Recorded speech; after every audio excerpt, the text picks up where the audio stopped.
Welkom by Alles Uniek, waar ons gesels oor alles uniek. Van uitgewers, skrywers, beraders, pottebakkers en meer. Beloof hierdie verskeie unieke programme om jou metgesel te wees in jou eie unieke reis. Goeiedag en hartlike welkom by Alles Uniek. My naam is Henriette en ek wil vir jou welkom heet indien dit jou eerste keer is wat jy inskakel by Alles Uniek. En hierdie week gesels ons heerlik saam met Anita Overkammer en Deidre, ook bekend as Didi, in ons joernaalprogram, die Joernaal van 'n Oorwinnaar. En dit is presies wat dit sê. Dit is 'n joernaal van 'n oorwinnaar. Mense soos ek en jy wat teen omstandighede gaan, maar wat besef wie die oorwinning vir ons bewerkstellig en wie daar vir ons oorwinning is, en dit is Jesus Christus. Anita gesels met ons vandag oor ons identiteit in Jesus Christus. Hy bepaal wie ons is, en ons is niks sonder hom, maar groter is hy wat in ons is as hy wat in die wêreld is. En saam met my God spring ek oor 'n muur en loop ek 'n bendestorm. So wanneer ons die woord van God beter leer ken, dan begin ons ook verstaan wat God bedoel wanneer hy vir ons sê ons oorwinning is in hom. En maak nie saak waar jy jouself huidiglik bevind nie, weet daar is oorwinning vir jou in die Here en weet dat daar hoop is, maak nie saak hoe wanhoopig jou situasie lyk nie. Deidre gesels ook met ons eintlik maar ook oor identiteit, oor dinge wat sy beleef, hoe sy dit ervaar, maar hoe sy begin besef het dat God die finale sê het en hoe sy God toegelaat het om ook in haar lewe in te spreek en nog steeds in haar lewe inspreek. En baie keer het ons net daardie stem nodig wat sê, maar weet jy, ek is nie die enigste persoon wat huidiglik deur omstandighede gaan nie. Daar is ander ook, en al is ons omstandighede nie dieselfde nie, is dit wat ons ervaar dieselfde. Dit is nie vir ons altyd maklik nie, maar al verskil ons omstandighede van mekaar, het ons dieselfde Vader wat na ons kyk. En ons is nooit alleen. Die Here beloof vir ons dat ons nooit sal begewe en ons nooit sal verlaat. En dit is belangrik dat ons ook hierdie waarheid deel sal maak vir ons lewe. En hoe meer jy gaan toelaat dat die Here jou kom volmaak en nuut maak, hoe meer gaan jy besef dat dit die waarheid is, dat daar oorwinning in hom is en dat jy werklik kan uitstap in oorwinning en dat geen omstandighede in jou lewe die finale sê het nie. As jy die Here se hand vat, kan ek jou vandag beloof, jou lewe sal radikaal verander. As jy hom eers sit in jou lewe en hom liefhet met jou hele hart, gaan jy sien wie hy werklik is. En nie net vir wat hy vir jou kom doen nie, maar vir wie hy is. So ek wil vir jou aanmoedig om weer daardie lekker koppie koffie te gaan maak en lekker agteroor te sit en saam te luister wanneer Anita en Didi met ons kom gesels. Ons gesels weer 'n volgende keer. Mooi bly.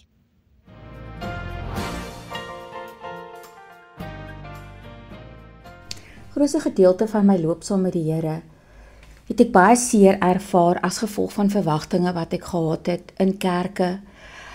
Ek onthou 1 jaar by een kerk het ek net nadat ek tot bekering gekom het, ons 'n kursus gedoen en ek was so opgewonde oor die kursus. Ek en my eerste man het dit gedoen en ek het gedink, ja, dit is nou die geleentheid vir ons om te groei en ons gaan nou vriende maak, ook as gevolg van die groot leemte wat ek gehad het in my lewe om vriende te hê en om net iewers in te pas.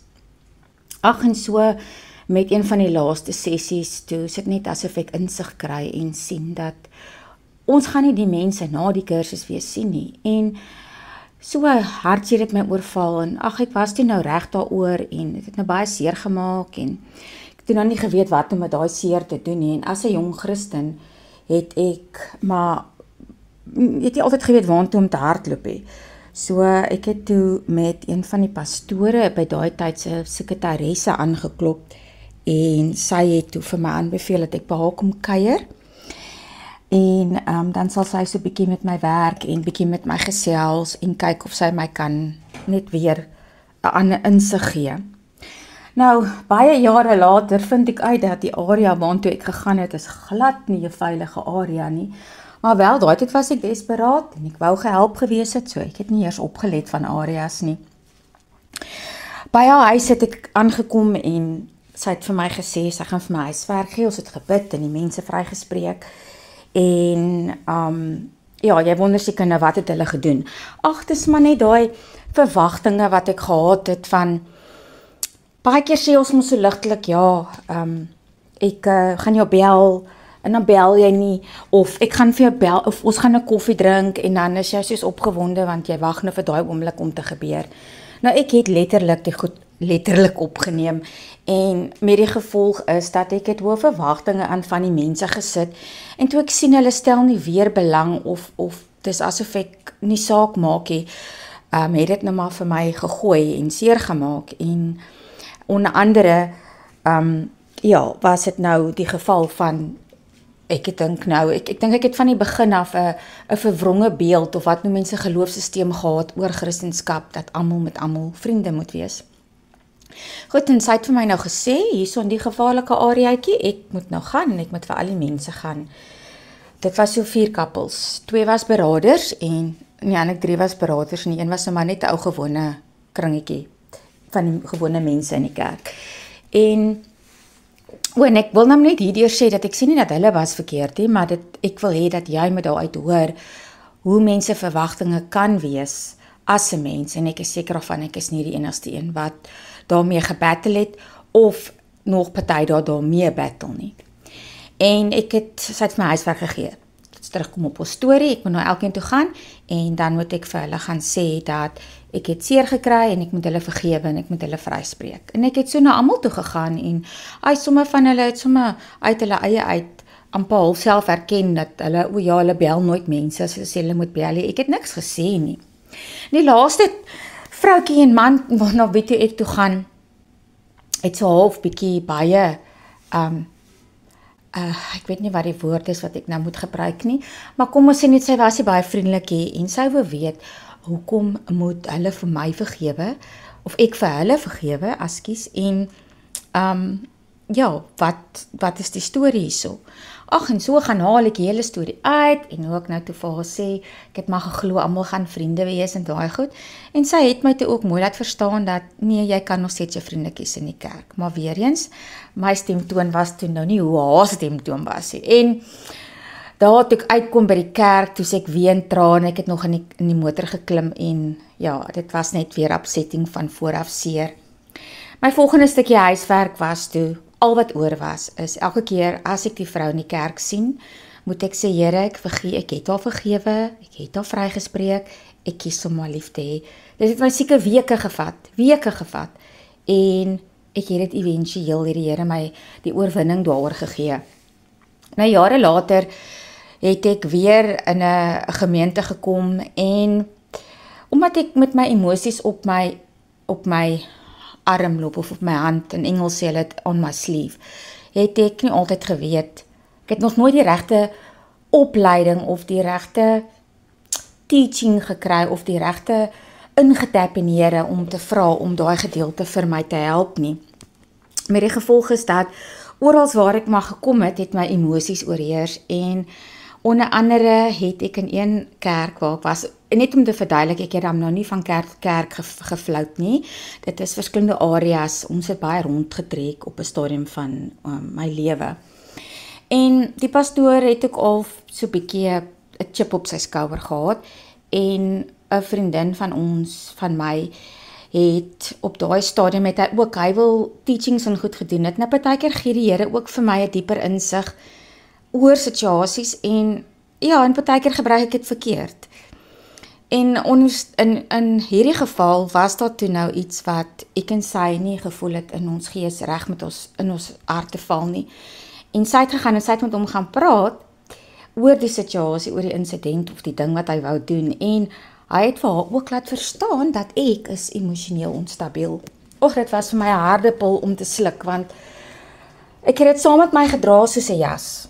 So met ander woorde, almal kyk nou na my, het ek geglo, as hierdie die emosionele onstabiele een, en so niemand gaan my ooit ernstig opneem nie. So ja, ek is maar jare in en uit by kerke gewees, en ek het nou, het was nie regtig betrokke by 'n kerk nie, as gevolg van hierdie stigma, en ek het net 'n hele verwronge beeld gehad van wat Christendom is, Christene. Ek het net heeltemal die leuen begin glo. So maar die groot uitbraak van my grootste challenge van my lewe, my grootste, ek wil sê wat noem 'n mens, vallei waardeur die Here my nog kon gevat het ek begin soek na hom, en ek het geweet ek moet by 'n gemeente aansluit. Nou ek het 'n oulike vriendinnetjie wat in Vishoek bly, en sy is Engels, maar sy is ook baie ekstreem. Ek dink as ons twee saam gesien moet word, sal hulle ons batterye uithaal, want hulle sal dink ons het te veel, ons het so 'n bietjie dan verbal diarrhee. En sy het toe vir my vertel van die gemeente, wat sy dink ek moet gaan besoek. Nou sy ken glad hierdie gemeentes aan die kant, sy het nou maar net bietjie gaan navorsing doen. En die gemeente was 2 op my lys, die ene en dan 'n ander ene, en ek het hierdie Sondagoggend na die een gegaan wat sy toe eintlik aanbeveel het. Toe ek by die kerk aankom, toe voel ek nou regtig soos, ek wil verskoon my bewoording, maar brommerbollie, ek het nie geweet waar ek inpas nie, en ek het gevoel, nobody loves me, everybody hates me, I'm gonna eat some worms. En daar was 2 ouerige tannies wat na my toe gekom het, die ene altans, en hulle het so half my begin opchat, en met dit wat ek met hulle begin chat, omdat ek met my emosies op die mou loop, het ek toe nou vertel van hulle, ek gaan deur 'n moeilike tyd, en op daai stadium was ek in die proses om my man te verloor, as gevolg van stupid besluite wat ek self gemaak het, en ek was besig om die Here te vertrou om my man vir my terug te bring. En die beste gedeelte van daai dag sal ek nooit vergeet nie, en dit is toe hulle het soos regte mammas gevoel vir my, en hulle is nou nie so oud nie, maar hulle was ouerig, hulle sê maar my ma se ouderdom, bietjie jonger miskien, en hulle het my tussen hulle twee laat sit in die diens, en ek het eintlik half gegryp na hulle, en hulle is so hulp vir my, en ek kon voel die liefde was daar, en hulle het my vasgehou, en ek het hulle hande vasgehou, and I just felt so safe, so veilig. En 'n paar weke het verbygegaan, en ek het nog steeds na die kerk toe gegaan, en ek het gevoel, hier wil ek graag aansluit, hier wil ek wees, want ek voel net geliefd hierso. So ek het lidmaat geword en aangesluit by 'n home group, en ongelukkig soos tye aangegaan het ek nou weer seer gekry. Onthou as jy die Here se kind is jy nie volmaak nie, en jy het nog steeds dingetjies uit jou verlede uit waarmee jy partykeer struggle, en partykeer het jy, soos ons dit noem, triggers. En my trigger was dat ek is 'n baie sagte, sensitiewe empateet. So ek leef my in 'n ander persoon se gevoel, en ongelukkig is ek op 'n pad gesit van iemand wat die teenoorgestelde van my is, en dit het my heeltemal, die persoonlikhede het net geclash, en ek kon nie, dit het my net gespiral. En so het ek seer gekry, en later die duiwel my oortuig dat almal in die kerk is nou, 'n paar van die mense in die kerk is nou, staan saam met hulle, en ek is verkeerd in. Ek leer net so hoe 'n mens jou eie stemme in jou kop kan hoor, en jy dink daai een sê dit, en jy dink sy dit gesê, en daai een het dit gedoen, en ja, hulle het nou seker weer by die huis gekom en so gemaak. Kykie, 'n storie maak en 'n storie inkleer is ek baie goed mee, jong. Ek sit tot die byskriffies by. En so het dit my in 'n depressie ingedompel, en ek kon net nie meer hê. Ja, nou het ek maar weer aangeneem, ek stap nou weer my dieselfde proses, hier gaan ek nou alweer weg van die kerk af, en dan moet ek nou alweer gaan, whatever, en maar in my hart weet ek, dat ek voel nie reg om weg te gaan nie. Ek dink ek het al te veel rondgeskuif in my lewe, en dat ek bietjie meer stabiliteit begin soek. Ek het met 'n vriendin gepraat, en 'n buitestaande vriendin, en ek het haar die situasie verduidelik, en sy vertel toe vir my hierdie baie oulike storie. En sy sê, kom ons sien die kerk, die pastoor, as hierdie boom, wat skaduwee gee. En die gemeentelede, ons is almal die wortels, want ons is basies nou deel van hierdie boom. En hierdie boom is, partykeer raak die boom af. Die blare val af, het wil miskien nie weer groei nie, het raak baie minder, hy kry wurms, enigiets gebeur, dit is 'n boom, natuur. En sy vra toe vir my, wat gaan jy doen om hierdie boom te help? My eerste antwoord was, spuit hom met gif, maar okay, ek wil maar net sê, dit was regtig nou nie die antwoord nie. Dit pas eintlik mooi in by die storie, maar dit was nie die antwoord nie. Sy sê vir my, onthou, hoe laat jy 'n boom weer blom en bykom en regkom? Hoe voed jy 'n boom? Ek sê, o ja, jy sit bemesting of so iets by die wortels in. Sy sê, presies, want dit wat die wortels insit, is wat die boom dra.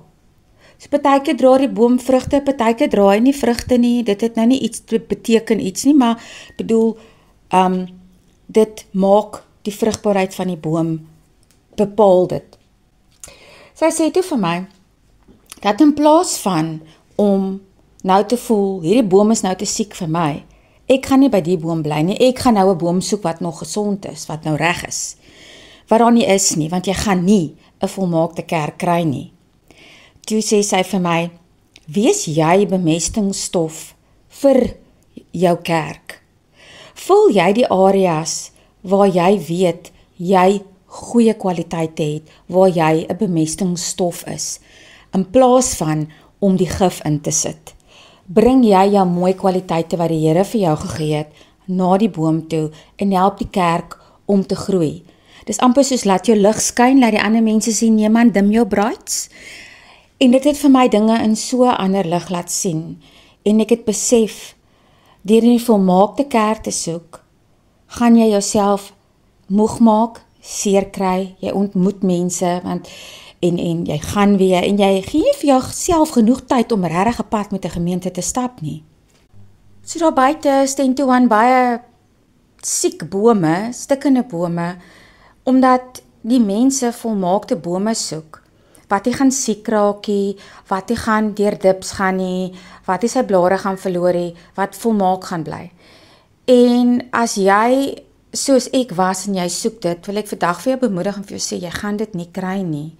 Wees jy die voeding vir jou kerk, daar waar jy is. Wees jy die lig. Wees jy die Jesus. En daarmee probeer ek nou nie sê die ander mense is Jesus nie, maar almal het kwaliteite. Onthou, almal battle met een of ander ding in hulle lewe. Daai persoon wat jou dalk sleg behandel, het dalk baie streng groot geword, militaristies, of daai persoon het dalk seer gekry, verwerping, selfde soos jy, maar nie almal is verbaal oor hulle emosies nie. So, vat dit wat jy dan reeds klaar oorwinning oor behaal het, en wees jy iemand anders, haal jouself uit die equation uit, as jy voel daar's 'n persoon wat 'n probleem met jou het, en vra eerder vir jouself, hoekom is daai persoon so? En tree op asof daai persoon 'n stikkende persoon is wat ook Jesus liefde het. Op die einde van die dag is die kerk ook maar net 'n hospitaal vir siek mense, almal wat Jesus kort, wat geestelik siek is, wat Jesus kort, wat soontoe gaan om Jesus te ontmoet.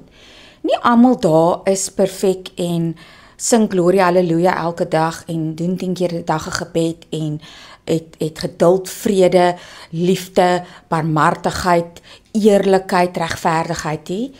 Jy almal is nie so nie. So dit het vir my so 'n oorwinning laat behaal. Ek het intussen tyd weer 'n bietjie gaan praat en weer gaan besin oor die dinge en ek voel beter en ek besef al wat ek eintlik wou gehad het is om gevalidate te word. Dit is maar 'n dingetjie uit my verlede uit. Soos jy ooit in 'n posisie kom en mense praat met jou en doen moeite en antwoord hulle terug. Sosiale media is een van die grootste dinge deesdae wat 'n 'n angel in 'n vlees is vir baie mense, omdat dit is die mens van kommunikasie. Maar dit sal ek vir jou in 'n volgende keer vertel. Jy moet 'n lekker dag verder hê en mag jy, soos ek nou vir jou gesê het, may you glow as you go, veral in jou kerk. Bye.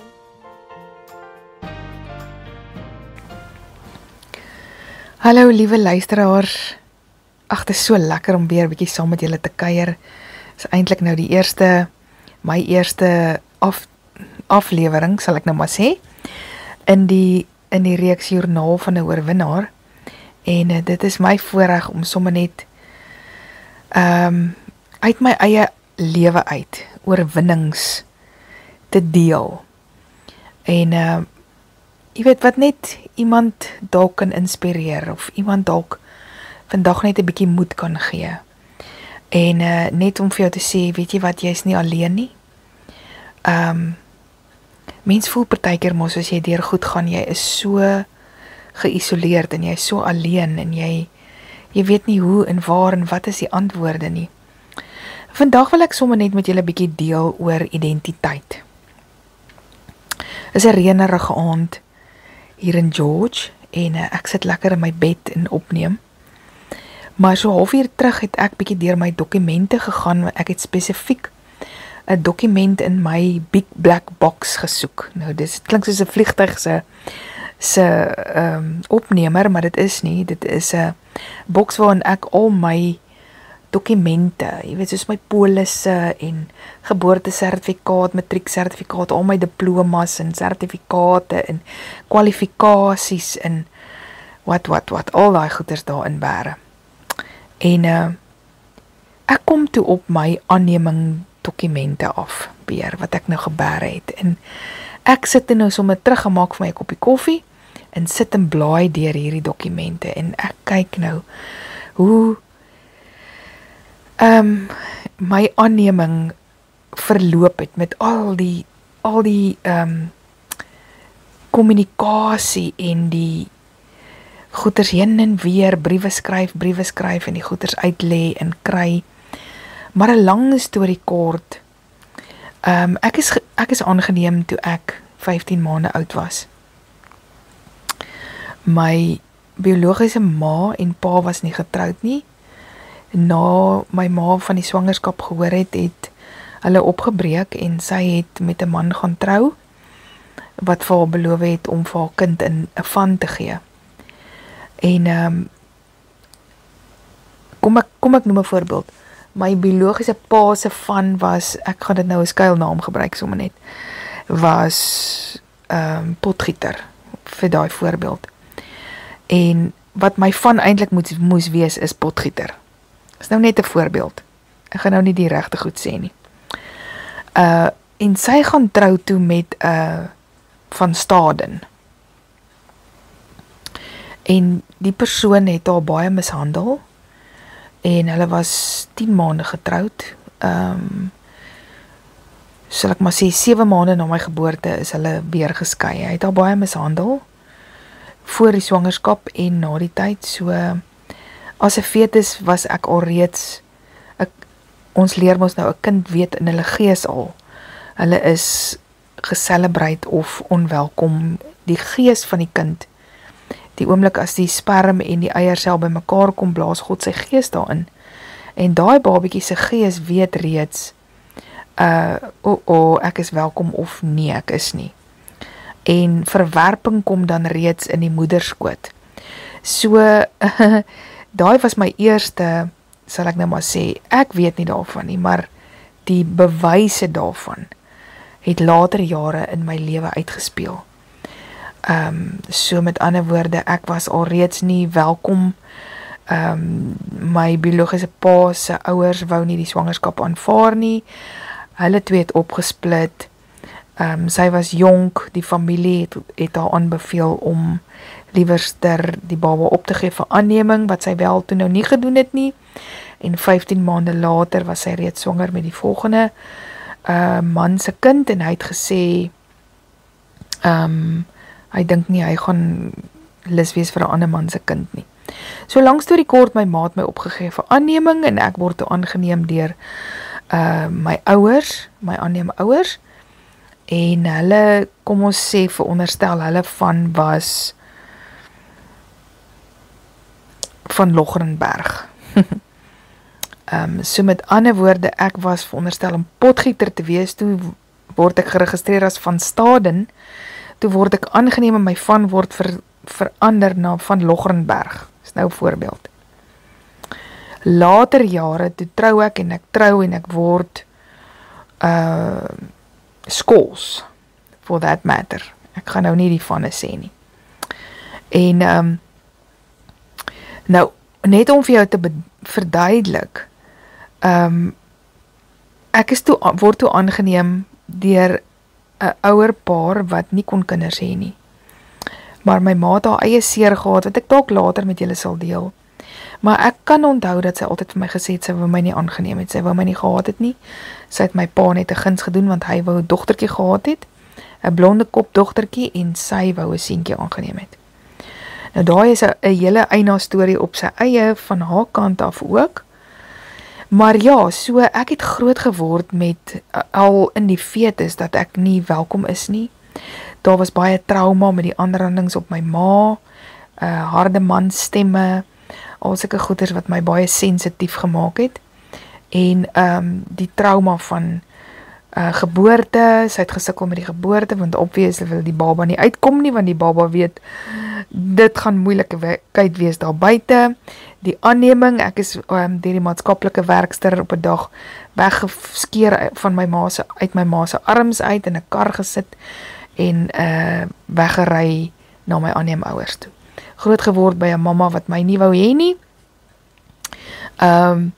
En later jare het ek swanger geraak in matriek, en ook maar, jy weet, daai jare doen 'n mens die sosiaal aanvaarbare ding. Jy probeer een verkeerde ding met 'n ander verkeerde ding regmaak. Two wrongs doesn't make a right. So, ek het 'n 3-dubbele tou van verwerping gehad, van my biologiese ouers wou my nie hê nie, my aanneemma wou my nie hê nie, en ek het gevoel ek is in 'n huwelik waar my man gedwing is om my te hê.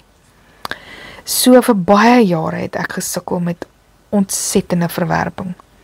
En ons almal weet, as jy hurt people.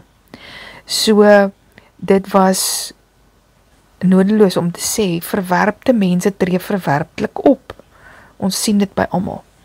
Maar ek was so verward, en ek het 'n people pleaser geword, ek was 'n nar, ek wou net aanvaar wees. My omstandighede by my huis was baie sleg, so skool was vir my baie lekker. Ek was die enigste kind. En niemand het geweet wat in my huis aangaan nie. Niemand het geweet waarmee ek worstel nie. Ek het self nie eers geweet. Mense het nie die emosionele volwassenheid om te weet waarmee jy sukkel nie. Maar ek wil vir jou 'n lang storie kort maak. Ek het op 25 het ek 'n obsessie gehad om uit te vind wie ek is, want ek het altyd gewonder, waar kom ek vandaan? Hoekom was ek nie goed genoeg dat hulle my wou hou nie? Wat is fout met my? Jy soek die fout by jouself.